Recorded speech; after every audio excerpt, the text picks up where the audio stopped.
అప్పాజీ మోటివేషన్స్కి స్వాగతం. అందరికీ నమస్తే. ఆది శంకరాచార్యుల జీవితం మరియు గొప్పతనం. ఆది శంకరాచార్యులు భక్తి, జ్ఞానం, దైవం, చైతన్యం వీటి గురించి భారతదేశం నలుమూలలా తెలియజేశారు. ప్రపంచవ్యాప్తం కూడా చేశారు. ఈరోజు మనం ఆది శంకరాచార్యుల గురించి వివరంగా తెలుసుకుందాం.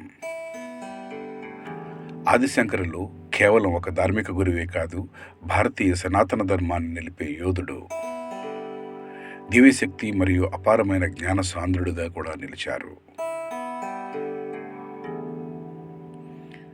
వీరి యొక్క జననం మరియు బాల్యం. ఆది శంకరాచార్యులు క్రీస్తు శకం 788 సంవత్సరంలో కేరళలోని కరడి గ్రామంలో జన్మించారు.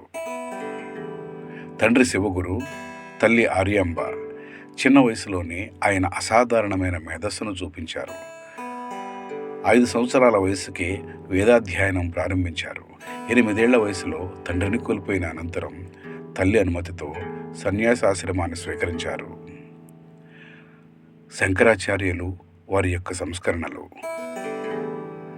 ఆయన ముఖ్య లక్ష్యం భారతదేశంలో విభజిత ధార్మిక దార్శనికతలను ఒక తత్వశాస్త్రంలో కేంద్రీకరించడమే. అద్వైత వేదాంతం అనే తత్వశాస్త్రాన్ని ప్రసిద్ధం చేసిన వారు.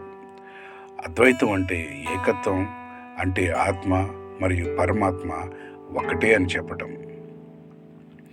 పీఠాధిపత్య స్థాపన. భారతదేశం 4 మూలల్లో చారిత్రక శృంగేరి, ద్వారకా, జ్యోతిర్మఠం మరియు బద్రీనాథుల వద్ద 4 పీఠాలు స్థాపించారు. ఈ పీఠాలు ధర్మస్థాపనకై పరిరక్షించబడ్డాయి, కేంద్రీకృతమయ్యాయి. రచనలు.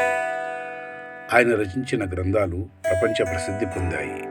అందులో ముఖ్యమైనవి సౌందర్య లహరి, దేవి మహిమను కీర్తించే అమూల్యమైన రచన.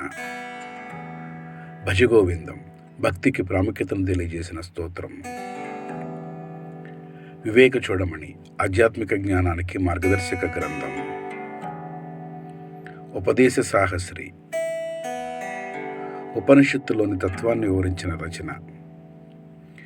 ఇతర స్తోత్రాలు: కనకదారా స్తోత్రం, శివానంద లహరి, దక్షిణామూర్తి స్తోత్రం.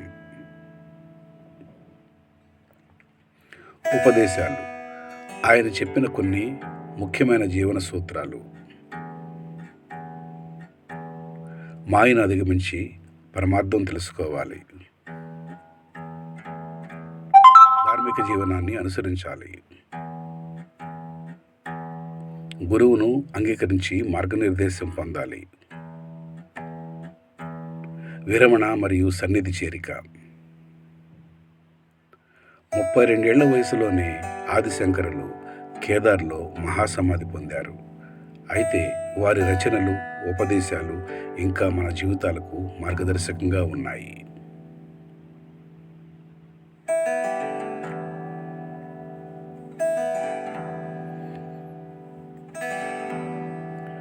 ఆదిశంకరుల జీవితాన్ని అధ్యయనం చేయటం ద్వారా మనకు ప్రాచీన భారతీయ తత్వశాస్త్రము, ఆధ్యాత్మికత, ధర్మం, దాని గొప్పతనం తెలుస్తాయి. ఈ ధార్మిక గాథలు పంచడమే నా ముఖ్య ఉద్దేశం. మీకు ఈ వీడియో నచ్చినట్లయితే మీ అప్పాజీ మోటివేషన్స్ ఛానల్ని సబ్స్క్రైబ్ చేయండి.